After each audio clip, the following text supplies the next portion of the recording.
اعوذ باللہ من الشیطان الرجیم بسم اللہ الرحمن الرحیم ربی اشرح لی صدری ویسر لی امری واحلل عقدۃ من لسانی یفقہوا قولی ربی زدنی علما ربی زدنی علما ربی زدنی علما۔ السلام علیکم، قرآن و سنت چینل میں خوش آمدید۔ میں 13ویں نمبر پہ جو ویڈیو ہے وہ ڈالنے لگی ہوں۔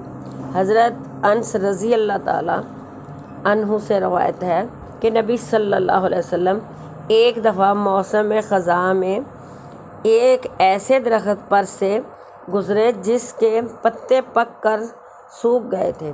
آپ صلی اللہ علیہ وسلم نے اس کو اپنے عصا سے مارا، یعنی کہ اپنے ڈنڈے سے مارا۔ عربی میں عصا ڈنڈے کو کہتے ہیں۔ پھر اس کے پتے جھڑنا شروع ہو گئے۔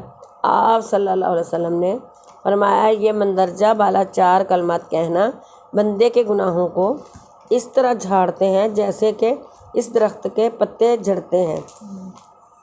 یہ 4 کلمات وہی سبحان اللہ والحمد للہ ولا الہ الا اللہ واللہ اکبر۔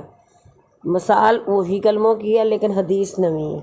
حدیث نئی ہے، مشکات اور ترمذی میں آتی ہے۔ لوگوں ان 4 کلموں کو اپنی زبان پہ ہر وقت جاری رکھ لو تاکہ زیادہ سے زیادہ نیکی ملے۔ اللہ آپ کا حامی و ناصر ہو۔ میرے چینل کو سبسکرائب بھی کریں اور لائک بھی دیں، شیئر بھی کریں، کمنٹ بھی کریں۔ اللہ حافظ۔